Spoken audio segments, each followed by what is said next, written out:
Master once a failed teacher, coming back as a real master. Episode 3.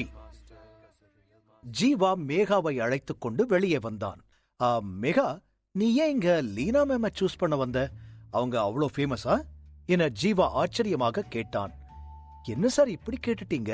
இந்த ஸ்கூல்ல படிக்காத எனக்கே அவங்கள பத்தி தெரிஞ்சிருக்கு, உங்களுக்கு தெரியலையா என மேகா கேட்க, இல்ல எனக்கு தெரியும், உன்னோட ஒப்பீனியன் கேட்டேன் என ஜீவா சமாளித்து பேசினான். ஆமா சார், லீனா மேம் ஸ்கூலுக்கு வெளியிலயும் ரொம்ப ஃபேமஸ், அதான் அவங்க கிட்ட சேர வந்தேன்.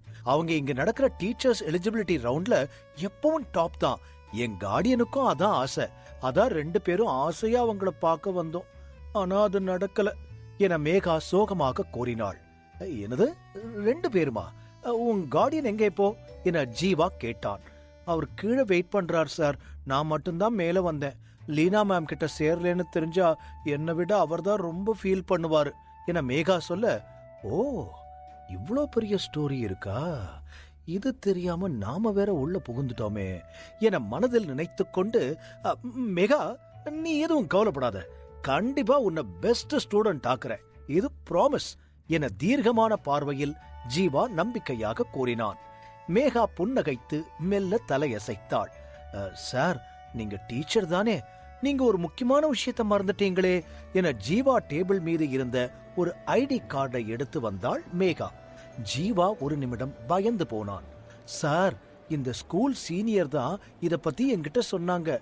நான் உங்ககிட்ட ஸ்டூடெண்டா இருக்க, நமக்கு ஒரு பிளட் கனெக்ட் வேணும், இதுதான் நம்மள ஒரே மாதிரி யோசிக்க வைக்கும்னு கேள்விப்பட்டிருக்கேன் என மேகா சொல்ல, அலெக்ஸ் சொன்னது ஜீவாவுக்கு நினைவில் வந்தது.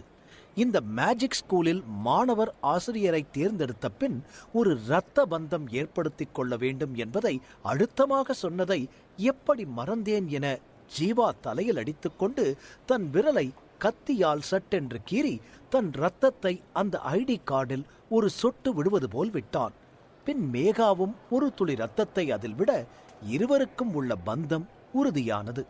இப்போ அதிகாரப்பூர்வமா நீ என் மாணவி, இதை யாராலையும் மாத்த முடியாது என சொல்லி ஜீவா சிரிக்க, தேங்க்ஸ் சார் என மேகாவும் நன்றி கூறி சிரித்தாள். காற்று இதமாக வீசிக்கொண்டிருந்தது. மூச்சை ஆழமாக இழுத்துவிட்டு மேகாவை பார்த்து புன்னகைத்து, சரி எனக்கு ரொம்ப பசிக்குது, நான் சாப்பிட போறேன், நீ என் கூட வா என்று சொல்லி மேகாவின் கையை பிடித்து அழைத்து சென்றான் ஜீவா. ஜீவா உடலில் இருக்கும் ரித்விக்கிற்கு இது அனைத்தும் புதிதாக இருந்தாலும் அவன் பூமியில் வாழ்ந்த வாழ்க்கை, அவன் அப்பாவிடம் பெற்ற அறிவுரைகள் எதையும் எதிர்கொள்ளும் மன வலிமையை கொடுத்திருந்தது. ரித்விக் தன் அப்பாவின் லைப்ரரியில் காலம் முழுவதும் வாழ்ந்து அங்கேயே உயிரை விட நினைத்தான். ரித்விக் நினைத்திருந்தால் அன்று அங்கிருந்து தப்பித்திருக்கலாம். ஆனால் அவன் தன் தந்தையின் வார்த்தைகளுக்காக தன் உயிரையே கொடுத்தான். இந்த மனப்பக்குவம் ரித்விக் மனதில் எப்போதும் இருக்கும். அந்த பக்குவம்தான் இப்போது ஜீவாவாக எதையும் எதிர்கொள்ளும் தைரியத்தை கொடுத்திருக்கிறது. ஆனால் ஜீவாவின் கடந்த காலம் அப்படி இல்லை. நல்ல ஆசிரியராக தன் வாழ்க்கையை தொடங்கினாலும் ஒரு சிறு தவறால் குடிக்க அடிமையாகி தான் யார் என்பதை மறந்து பல அவமானங்களுக்கு பின் தன் உயிரையே விட்டுவிட்டான் ஜீவா. இப்போது எதற்கும் தயங்கும் ஜீவாவின் உடலில் எதற்கும் துணிந்த ரித்விக் ஆன்மா இருக்கிறது. ஜீவா தன் கடந்த காலத்தை பற்றி யோசித்தபடி நடந்து சென்றான். மிதக்கும் தூண்களை ஆச்சரியமாக தொட்டு பார்த்து கொண்டே ஜீவாவின் பின்னால் நடந்தாள் மேகா. சில நொடியில் மிதக்கும் படிக்கட்டுகளில் ஏறி இருவரும் கேண்டீன் வந்தனர். இந்த மேஜிக் ஸ்கூல் கேண்டீன் மிக பிரம்மாண்டமாக இருந்தது. ஒரே நேரத்தில் 1000 பேர் அமரும்படி அதன் அமைப்பு இருந்தது. ஜீவா பூமியில் இருந்த தன் லைப்ரரியைப் போல் இதன் அளவு இருப்பதாக உணர்ந்தான். கேண்டீனில் 12 மாணவர்கள் கலகலப்பாக பேசிக் கொண்டிருக்க, நடுவில் அவர்களின் புரொஃபசர் ரத்தோர் சத்தமாக சிரித்து பேசிக்கொண்டு அந்த இடத்தையே கலகலப்பாக மாற்றிக் கொண்டிருந்தார். திடீரென கேண்டீனில் ஜீவா நுழைவதை பார்த்த ரத்தோரின் முகத்தில் சிரிப்பு காணாமல் போனது. இவன் எங்க இங்க வரா? கூட வேற ஏதோ புது ஸ்டூடெண்ட் வர மாதிரி இருக்கே என உற்று பார்த்து கொண்டிருந்தார் ரத்தோர். ஜீவாவும் ரத்தோரும் ஒரே நாளில்தான் இந்த ஸ்கூலில் ஆசிரியராக சேர்ந்தனர். அப்போதிருந்தே ரத்தோர் ஜீவாவை பல வழிகளில் இன்சல்ட் செய்தார். தனக்கு வாய்ப்பு கிடைக்கும் நேரத்தில் எல்லாம் ஜீவாவை அவமானப்படுத்தி ரசித்தார். கடைசியாக ஜீவா தன் உயிரை விட ஒரு முக்கிய காரணமாக இருந்தது கூட இந்த ரத்தோர்தான். ஆனால் இப்போது ஜீவா உடலில் இருக்கும் ரித்விக்கிற்கு இது எதுவும் தெரியாது. ஜீவா மேகாவிடம் சிரித்து பேசிக்கொண்டு வருவதை பார்த்த ரத்தோரின் முகம் சிவந்தது. ஜீவா எதையும் கண்டுகொள்ளாமல் சில டிஷ்களை மேகாவுடன் சாப்பிடத் தொடங்கினான். ரத்தோர் இதை பார்த்து கடுப்பாக பெருமூச்சு விட்டபடி சத்தமாக பேச ஆரம்பித்தார். ஹலோ மிஸ்டர் ஜீவா, தண்ணியில விழுந்து பொழைச்சுக்கிட்டீங்க போல. Super super. நீங்க பார்க்காத தண்ணியா என கிண்டலாக கூறினார் ரத்தோர். ஜீவா எதுவும் புரியாமல் பார்த்து அமைதியாக நின்றான். ஜீவா அருகில் இருந்த மேகாவும் குழப்பமாக பார்த்து கொண்டிருந்தாள். யார் இவன் என்பது போல் ஜீவாவின் ரியாக்ஷன் இருந்தது. என்ன ஜீவா அப்படி முழிக்கிற? நான் உண்மைதானே சொல்றேன். இதோ இங்க பாரு, என் ஸ்டூடெண்ட்ஸ் மொத்தம் 12 பேர் இருக்காங்க. நான் வேணான்னு சொன்னாலும் என்னை விட்டு போக மாட்டேங்கிறாங்க. என்ன பண்றது? உன்ன மாதிரி இருந்தா எந்த பிரச்சனையும் இல்ல என நக்கலாக ரத்தோர் மறைமுகமாக கூறி சிரித்தார். இவன் யாரு? லூசு மாதிரி ஏதோ உளறிக்கிட்டு இருக்கான். இவன் லைஃப் ரொம்ப டிராஜடியா இருந்திருக்கும் போலவே என ஜீவா நினைத்துக் கொண்டு மெல்ல சிரித்தான். என்ன ஜீவா, நீயே ஒன்னு நினைச்சு சிரிக்கிற போல? இப்ப பாரு, எல்லாரும் சிரிக்க போறாங்க. டியர் ஸ்டூடெண்ட்ஸ், நம்ம ஸ்கூல்லயே ஒரே ஒரு ப்ரொஃபசர் மட்டும் டீச்சர் எலிஜிபிலிட்டி ரவுண்ட்ல 0 மார்க் எடுத்து சாதனை பண்ணிருக்காரு. அவரு வேற யாரும் இல்ல, இந்த கிரேட் ஜீவா தான் என சொல்லி சத்தமாக ரத்தோர் சிரிக்க சுற்றி இருந்த மாணவர்களும் சிரித்தனர். இந்த மேஜிக் ஸ்கூலை பொறுத்தவரை இங்கு நடக்கும் எலிஜிபிலிட்டி டெஸ்ட் ரொம்ப முக்கியமான ஒன்று. அந்த எலிஜிபிலிட்டி டெஸ்டில் ஆசிரியர்கள் எடுக்கும் மதிப்பெண் தான் அவர்களின் மரியாதை. எவ்வளவு மதிப்பெண் உயர்கிறதோ அவ்வளவு மரியாதையும் உயரும். மாணவர்களும் போட்டி போட்டுக்கொண்டு அந்த ஆசிரியரை தேர்ந்தெடுப்பார்கள். ஒவ்வொரு வருடமும் மாணவர்களைப் போல் பரபரப்பாக ஆசிரியர்களும் எலிஜிபிலிட்டி டெஸ்டை எதிர்கொள்வார்கள். இதுவரை எந்த ஆசிரியரும் இதில் 0 எடுத்ததில்லை. ஜீவா மட்டுமே இதை செய்திருந்தான். எனது 0வா? நாங்க எழுதி இருந்தாலே ஒரு 10-20 மார்க் எடுத்திருப்போமே. நான் கேள்விப்பட்டேன் சார். இவர்தானா அது? நல்ல வேளை அவர்கிட்ட நாங்க சேரல என மாணவர்கள் கிசுகிசுத்தனர். டீச்சர் எலிஜிபிலிட்டியில முன்னால இருந்த ஜீவா 0. அதுக்கு நான் என்ன பண்றது? இதுக்கு எதுக்கு நான் ஃபீல் பண்ணணும் என ஜீவா நினைத்தான். எல்லாரும் சிரிச்சு முடிச்சிட்டீங்களா? நான் கொஞ்சம் பேசலாமா என ஜீவா திடீரென தன் குரலை உயர்த்தினான். என்ன ஜீவா, புதுசா ஏதோ சீன் கிரியேட் பண்ற போல? உன்னை பத்தி இந்த ஸ்கூல்ல எல்லாருக்கும் தெரியும். நீ அவ்வளோ ஃபேமஸ். ஒருவேளை உன்னை பத்தி தெரியலனாலும் நீ பண்ணின சாதனையை சொல்லத்தானே நான் இருக்கேன் என மீண்டும் சிரித்தார் ரத்தோர். நீ ஏன் சொல்ற நான் ஃபேமஸ் ஆயிட்டேன்னு?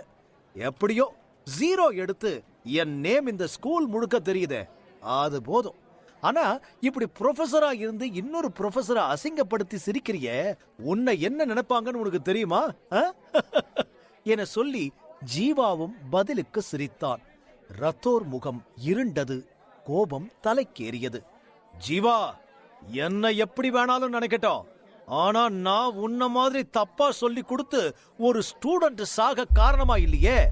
உன்ன மாதிரி ஒரு டீச்சரை எந்த ஒரு ஸ்டூடெண்ட்டும் சூஸ் பண்ண மாட்டாங்க. அத நீ புரிஞ்சுக்கோ.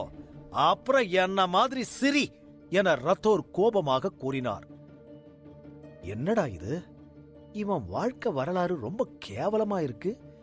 இன்னும் என்னவெல்லாம் நடந்திருக்குன்னு தெரியலையே என ஜீவா நினைத்து கண்களை சுருக்கினான். ஜீவா அருகில் இருந்த மேகாவின் கண்கள் அதிர்ச்சியில் நிறைந்தது. ரத்தோர் மேகாவை ஜீவாவிடம் சேரவிடாமல் தடுக்கவே இந்த யுக்தியை கையாண்டார் என ரத்தோரின் பார்வை எடுத்து காட்டியது. ஏய் சின்ன பொண்ணு, நீ இவங்கிட்ட ஸ்டூடெண்டா சேர்ந்துட்ட போல. உனக்கு ரொம்ப தைரியம்தான். ஆல் தி பெஸ்ட் என ரத்தோர் சொல்லிக் கொண்டிருக்க, கண்டிப்பா நான் இதுக்கு ஒத்துக்க மாட்டேன். மேகா அவர்கிட்ட ட்ரெயின் பண்ண எனக்கு இஷ்டம் இல்ல என பின்னால் இருந்து ஒரு முதியவர் குரல் கேட்க அனைவரும் திரும்பி பார்த்தனர். சார், நீங்க பேசினதெல்லாம் நான் கேட்டேன்.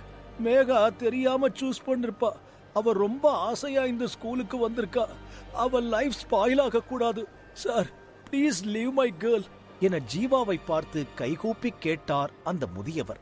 ஜீவா பேசுவதற்குள், இல்ல, எனக்கு இவரை பார்த்தா அப்படி தெரியல, நான் தான் இவர்கிட்ட ரிக்வெஸ்ட் பண்ணி அழுது ஜாயின் பண்ணினேன். இந்த ஸ்கூல்ல இருக்கிற ப்ரொஃபசர்ஸ் ஸ்டூடெண்ட்டை எடுக்கிறத ஸ்டாப் பண்ணியும் இவர் என்ன செலக்ட் பண்ணிருக்காரு என அப்பாவி போல் அவள் கார்டியனிடம் மேகா கூறினாள். என்ன சொல்ற நீ? ப்ரொஃபசர் ஸ்டூடெண்ட்டை சேர்த்துக்கிறது இல்லையா? யாரு இவன் அப்படி சொன்னானா?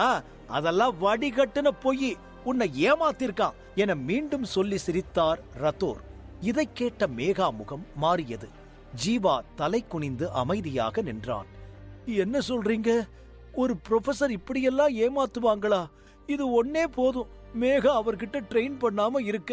மேகா, நீ இங்க வா என கையை பிடித்து இழுத்து, சார், இவ சின்ன பொண்ணு பெருசா சாதிக்க வந்திருக்கா, இங்க ஏமாற வரல, நீங்க மேகாவுக்கு சொல்லி தர வேண்டாம், அவ உங்ககிட்ட சேரவும் மாட்டா என ஜீவாவை பார்த்து கராராக கூறினார் அந்த முதியவர். நீங்க என்ன பேசுறீங்கன்னு தெரிஞ்சுதான் பேசுறீங்களா? கண்டவன் பேசுறதையெல்லாம் கேட்டுக்கிட்டு தப்பான முடிவு எடுக்காதீங்க. மேகா வாண்டடா வந்து ரொம்ப ரிக்வெஸ்ட் பண்ணதுனாலதான் நான் சேர்த்துக்கிட்டேன். இப்ப வந்து சேர்க்க மாட்டேன்னு சொன்னா எப்படி விட முடியும் என ஜீவா வாக்குவாதம் செய்தான். இல்ல சார், அவ சின்ன பொண்ணு, தெரியாம பண்ணிட்டா. மேகா கார்டியன்னா அவ நல்லா இருக்கணும்னு நான் ஆசைப்படுறேன். உங்களை பத்தி தெரிஞ்சும் உங்ககிட்ட எப்படி விட முடியும்? ஐ எம் ரியலி சாரி என உறுதியாக கூறினார் அந்த முதியவர்.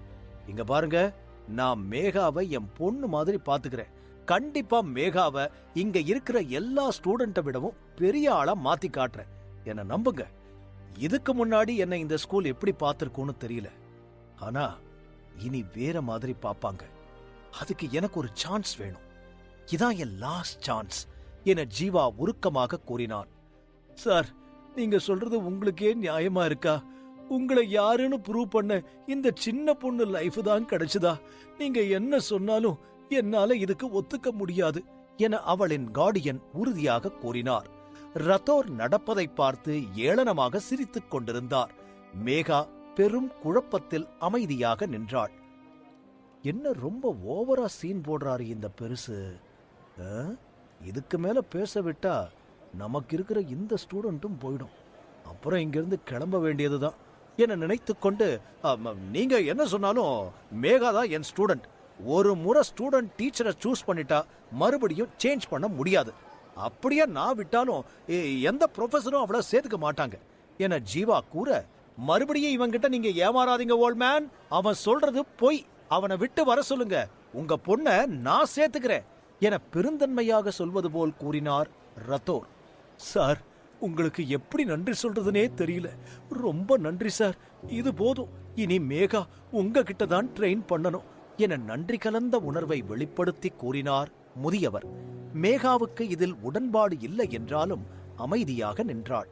ஜீவா இந்த நிலையை சமாளிக்க முடியாமல் ரத்தோரை சுட்டெரிக்கும் பார்வையில் முறைத்தான். டேய், உனக்கு கொஞ்சம் கூட வெக்கமா இல்லையா? இப்படி என்கிட்ட சேர்ந்த ஸ்டூடெண்ட்ட கேவலமா பிளான் பண்ணி புடுங்குறியே. நீ எல்லாம் ஒரு ப்ரொஃபஸரா? இப்படிதான் இந்த 12 ஸ்டூடெண்ட்டையும் 12 ப்ரொஃபஸர் கிட்ட இருந்து ஏமாத்தி சேர்த்துக்கிட்டியா என ரத்தோரின் ஈகோவை தூண்டும்படி பேசினான் ஜீவா. ரத்தோர் பல்லை கடித்து கோபத்தின் உச்சிக்கே சென்றார். டேய், உன் ஸ்டூடெண்ட்ட நான் ஏமாத்தி எடுத்துக்க. நான் ஒன்னும் உன்ன மாதிரி ஸ்டூடெண்ட் இல்லாம இல்ல. ஏன் எலிஜிபிலிட்டி பெர்ஃபார்மன்ஸ்ல வந்தவங்க தான் இவங்க எல்லாம், புரிஞ்சுதா என ரத்தோர் கடுப்பாக பேசினார். சரி சரி, நீ சொல்றது உண்மையா இருந்தா உன் திறமைய காட்டு. இப்ப மேகா கிட்ட மட்டும் எப்படி எதுவுமே செய்யாம சீட் பண்ணி சேர்க்க பாக்குற என ஜீவா கேட்க மொத்த பேரும் வாயடைத்து நின்றனர். ரத்தோரின் மீது அனைவரின் பார்வையும் விழுந்தது. ரத்தோருக்கு பிபி எகிரியது. ஜீவாவின் லாவகமான பேச்சு ரத்தோரை திடுக்கிட வைத்தது. சரி, இப்ப என்ன, என்னோட திறமைய பார்க்கணும் அவ்வளவுதானே? நான் தனியா என்னோட திறமைய காட்டி என்ன பிரயோஜனம்? உன் கூட மோத நான் ரெடி, நீ ரெடியா என ரத்தோர் சவால் விடுவது போல் கேட்டார். ஐயோ, இவன் இப்போ சண்டைக்கு கூப்பிடுறான், ஆனா என் உடம்புல சக்தியே இல்லையே. ஏய், நான் பழைய ஜீவா இல்லடா, புரிஞ்சுக்கோ. தேவையில்லாம இவனை சீண்டிட்டோமே, இப்ப என்ன பண்றது? இவன் என்ன சக்தி வச்சிருக்கான்னு தெரியலையே. விட்டா இந்த மேகாவும் என்ன விட்டு போயிருவா போல. எப்படி இதை சமாளிக்கிறது என ஜீவா நினைக்க வேறு வழியின்றி ஜீவா போட்டிக்கு தயார் என்றான். அனைவரும் ஆர்ப்பரித்தனர். சூடு பிடித்தது ஆடுகளம்.